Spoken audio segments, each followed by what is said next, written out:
Hi friends, मैं आज आप लोगों के साथ जीआईसी प्रवक्ता एलटी ग्रेड परीक्षा हेतु जो आप लोगों का प्रश्न पत्र था जिसमें मैं आप लोगों को 10 प्रश्न करवा चुकी थी, उसके आगे के प्रश्न आज मैं इस वीडियो में कराऊंगी। उत्तर प्रदेश जीआईसी प्रवक्ता परीक्षा 2015 का ये हिंदी का हल प्रश्न पत्र है। आइए 11वां प्रश्न देखते हैं। इसके पहले मैं 10 प्रश्न आप लोगों को करा चुकी हूँ। हरियूद के प्रिय प्रवास महाकाव्य में सर्गों की संख्या है, तो हरियूद के प्रिय प्रवास महाकाव्य में सर्गों की संख्या 17 है। आइए डिटेल देखते हैं। अयोध्या सिंह उपाध्याय हरियोत्कृत प्रिय प्रवास संस्कृत की तत्सम तथा कोमलकांत पदावली से अलंकृत संस्कृत वर्णव्रतों में लिखी हिंदी खड़ी बोली का प्रथम। इतना सब आपको नहीं देखना है। अयोध्या सिंह उपाध्याय हरियोद का जो खड़ी बोली का महाकाव्य है वो प्रिय प्रवास है। तो प्रथम महाकाव्य खड़ी बोली कौन सा है? प्रिय प्रवास है। इसके रचयिता कौन है? अयोध्या सिंह उपाध्याय हरियोद। यह 17 सर्गों में विभक्त है। तो एक प्रश्न आपका ये तैयार हुआ। इसमें श्रृंगार और करुण रस की प्रधानता है, ये भी आपका एक प्रश्न हुआ।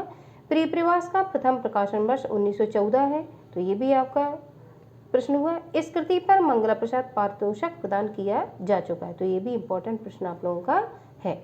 आइए अन्य महत्वपूर्ण तथ्यों पर प्रकाश डालते हैं।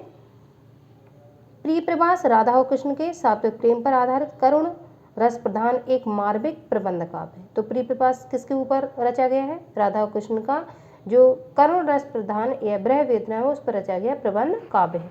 हरियोद जी ने पहले इसका नाम ब्रजांगना विलाप रखा हुआ था इसी का, जिसका नाम आज प्रिय प्रवास है, किंतु बाद में इसका नाम प्रिय प्रवास रख दिया गया। हरियोद जी ने जहाँ चौके चौपदे में मुहावरों के बाहुल तथा लोक भाषा के समावेश का प्रयास किया, तो हरियोद जी की जो प्रमुख रचना चौके चौपदे है, इसमें इन्होंने मुहावरों का और लोक भाषा का प्रयोग किया है। वैदेही वनवास की रचना पर इन्होंने प्रबंध सृष्टि का प्रयत्न किया, तो वैदेही वनवास चौके चौपदे इनकी प्रमुख रचनाएं हैं। आइए आगे देखते हैं। अपने काव्य संग्रह रस कलश को ब्रजभाषा में लिखकर यह सिद्ध कर दिया कि ब्रजभाषा पर भी उनकी अच्छी पकड़ है। तो रस कलश भी इनकी रचना है और किसमें लिखी गई? ब्रजभाषा में। हरियोद जी के 2 नाटक हैं। प्रद्युमन विजय 1893 में लिखा गया तथा रुक्मणी पर्ण 1894 में लिखा गया।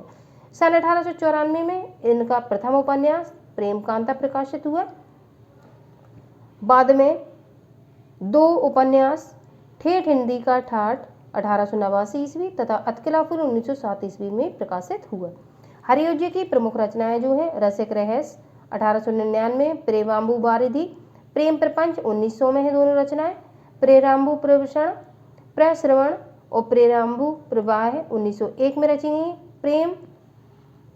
प्रेम पुष्पाहार 1904 में और उद्बोधन 1906 में। काव्योपवन 1909 में। करमवीर 1916 में। ऋतु मुकुर 1917 में। पद्म प्रसून 1925 में तथा पद्म प्रमोद इनकी प्रमुख रचना है। अब इतनी सारी इंपॉर्टेंट नहीं है। इसमें रसिक रहस्य, प्रेरांबु बारिधि, प्रेम प्रपंच, प्रेमांबु प्रश्रवण और प्रेम पुष्पाहार और करमवीर इतनी रचनाएं आप लोग इंपॉर्टेंट की दृष्टि से देख सकते हैं। अगला फैक्ट, खड़ी बोली का प्रथम महाकवि होने का श्रेय हरियोद जी को है। तो हरियोद जी प्रथम महाकवि भी हैं खड़ी बोली के और प्रथम इनका जो महाकाव्य प्रिय प्रवास है और 17 सर्गों में विभक्त ये रचना है। तो ये इंपॉर्टेंट फैक्ट आप लोगों के हुए। अगला प्रश्न, निराला जी की कविता राम की शक्ति पूजा पर किस रचना का सर्वाधिक प्रभाव है? कृतिवास रामायण का प्रभाव है। कृतिवास रामायण के आधार पर सूर्यकांत त्रिपाठी निराला। अब कृतिवास रामायण जो रचना है उस पर राम की शक्ति पूजा को दर्शाया गया है। तो राम की शक्ति पूजा रचना किसकी है? सूर्यकांत त्रिपाठी निराला जी की। निराला जी ने इसमें कथा में परिवर्तन तो नहीं किया, लेकिन राम के चरित्र को आधुनिक मनुष्य के अंतोदन से उन्होंने जोड़ दिया है। निराला की कविताओं में भारतीय दर्शन का गहरा प्रभाव है। राम की शक्ति पूजा लंका कांड के कथानक को लेकर लिखी गई है। तो राम की शक्ति पूजा कौन से कांड को लेकर लिखी गई? तो लंका कांड को लेकर लिखी गई है। ठीक है, तो इस तरीके से हमें कई सारे प्रश्न से देखने के लिए मिले। यह राम कथा कम, निराला की रचनात्मक संघर्ष आत्मबलिदान की कहानी अधिक लगती है। अगला, प्रगतिवाद के संदर्भ में इनमें से एक कथन सही नहीं, वह है प्रगतिवाद जनजीवन के साथ प्रकृति और कल्पना लोक में सौंदर्य खोजता है। तो कल्पना लोक पर सौंदर्य नहीं खोजता है, तो यही वाला प्रश्न आप लोगों का सही हुआ। प्रगतिवाद ने पहली बार साहित्यिक चेतना को यथार्थवाद की ओर अग्रसर होने की प्रेरणा दी। दूसरा, प्रगतिवाद की मूल प्रेरणा मार्क्सवाद से विकसित हुई थी। प्रगतिवाद सामाजिक यथार्थ के अभिव्यक्ति को ही रचना का उद्देश्य मानता है। ये तीनों प्रगतिवाद के संबंध में सही फैक्ट है। आइए डिटेल देखते हैं। प्रगतिवाद सामाजिक यथार्थवाद की अभिव्यक्ति को ही रचना का उद्देश्य मानता है। प्रगतिवाद ने पहली बार साहित्यिक चेतना को यथार्थवाद की ओर होने की प्रेरणा दी, जो मार्क्सवाद से विकसित हुई है। प्रगतिवाद ने सौंदर्य को नए दृष्टिकोण से देखा। वह वर्तमान जनजीवन में सौंदर्य को खोजता है। 15वां प्रश्न, इनमें से कौन सा कवि नकीनवाद से जुड़ा है? तो केसरी कुमार जी नकीनवाद से जुड़े हुए हैं। प्रयोगवाद के भीतर ही प्रपद्धवाद या नकीनवाद भी पनपा, लेकिन वह प्रयोगवाद की छोटी शाखा मात्र बनकर रह गया। तो प्रयोगवाद के बाद एक छोटी सी शाखा जो बनी उसका नाम नकीनवाद है, उसी को हम प्रपद्धवाद के नाम से जानते हैं। इसमें 3 जो राइटर थे या कवि थे उन्होंने मिलकर इसकी रचना की थी, उन्हीं के नाम पर इसको रचा गया। देखिए कैसे। नकीनवाद बिहार में प्रचलित हुआ। नकीन ना से इस तरीके से नलिन विलोचन शर्मा, के से केसरी कुमार और ना से नरेश, नामों के प्रथम अक्षर से बना हुआ शब्द है।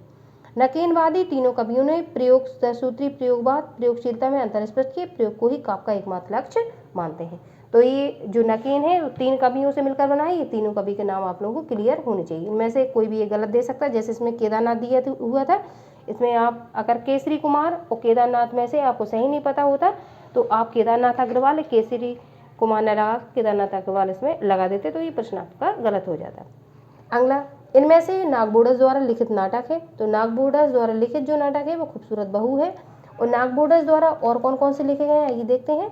नागबोडस ने थोकू बाबा लोचनदास, नरनारी, उकृति विकृति और भी अन्य नाटक लिखे हुए हैं। अगला प्रश्न, वीरता जब भागती है तो अपने पीछे राजनीति के छलचंद्र की धूल उड़ाती है, उपरोक्त कथन प्रसाद के किस नाटक का है? तो ये जो कोटेशन दिया गया है ध्रुव स्वामी का है। और इसमें और आगे देखिए क्या क्या प्रश्न दिए गए हैं। वीरता जब भागती है तो अपने पीछे राजनीति के छलचंद्र की धूल उड़ाती है, पंक्ति जयशंकर प्रसाद कृत ध्रुव स्वामी नाटक के प्रथम अंक की है। तो ध्रुव स्वामी नाटक के ये जो पंक्तियां हैं वो कौन से अंक की हैं? प्रथम अंक की। ध्रुव स्वामी नाटक के प्रमुख पात्र कौन? चंद्रगुप्त, रामगुप्त, शिखर स्वामी, ध्रुव स्वामी, मंदाकिनी, कोमा, आचार्य मिहिरदेव और सकरात, ये सारे जो आपके हैं वो इसके प्रमुख पात्र हैं। तो पात्रों से भी कई बार आपका प्रश्न पूछा जाता है। 18वां प्रश्न, उत्तर नारायण किसकी कृति है? तो उत्तर नारायण कृति रामकुमार वर्मा जी की है। उत्तर नारायण रामकुमार वर्मा कृति ऐतिहासिक आधार पर डॉक्टर रामकुमार वर्मा प्रथम सफल नाटककार हैं। वर्ष 1930 में इन्होंने पहला एकांकी बादल की मृत्यु लिखा। तो देखिए इंपॉर्टेंट है, जब एकांकी आप पढ़ेंगे तो प्रथम एकांकी बादल की मृत्यु किसका है? रामकुमार वर्मा का है। 1930 में ये लिखा गया था। और अन्य इनके एकांकी कौन से? रेशमिटाई, सप्तकिरण, रूप रंग, रिमझिम, चारुमित्रा, विभूति, रचत रश्मि, ऋतुराज, दीपदान, इंद्रधनुष, 5 जन, कौमदी महोत्सव, मऊर पंख, खट्टे मीठे एकांकियां, ललित एकांकी, कैलेंडर का आखिरी पन्ना, जूही के फूल आदि इनकी एकांकियां हैं। डॉक्टर रामकुमार वर्मा के नाटकों में विजय पर्व ये नाटक है इनके, कला और कृपाण, नाना फड़नवीस, सत्य का स्वप्न प्रमुख है। तो हमने कई सारे इनके एकांकी देखे, प्रथम एकांकी देखा, उसका समय देखा और इनके द्वारा लिखे गए नाटक पर भी हमने चर्चा की। अन्य महत्वपूर्ण तथ्यों में देखिए क्या क्या है। डॉक्टर रामकुमार वर्मा के शब्दों में जिस देश के पास हिंदी जैसी मधुर भाषा है वह देश अंग्रेजी के पीछे दीवाना क्यों है? स्वतंत्र देश के नागरिकों को अपनी भाषा पर गर्व करना चाहिए। हमारी भावभूमि भारतीय होनी चाहिए। हमें जूठन की ओर नहीं ताकना चाहिए। तो इम्पोर्टेंट ये कोटेशन किसके द्वारा कहा गया है? डॉक्टर रामकुमार वर्मा द्वारा कहा गया है। कोई उन्हें नाटक का सम्राट मानता है तो कोई हिंदी एकांकी का जनक भी मानता है। कोई कहता है आचार्य रामचंद्र शुक्ल के बाद अगर किसी के प्रमाणिक हिंदी साहित्य का इतिहास लिखा है तो वो डॉक्टर रामकुमार वर्मा ही हैं। वर्मा जी ने कवि मन से एकलव्य, उत्तर नारायण और ओ अहिल्या जैसी कालजय महाकाव्य लिखे हैं। तो इनके महाकाव्य कौन कौन से हो गए? एकलव्य, उत्तर नारायण, ओ अहिल्या जैसे इन्होंने महाकाव्य भी लिखे हैं। और प्रथम एकांकी या प्रथम एकांकी जनक रामकुमार वर्मा जी को ही माना जाता है। और इनकी जो प्रथम एकांकी है वो बादल की मृत्यु है। अगला प्रश्न देखते हैं। निम्नलिखित में से कौन सी रचना एकांकी है? तो सोहा के नूपुर, कुल की बन्नो, परिंदे, नदी प्यासी थी।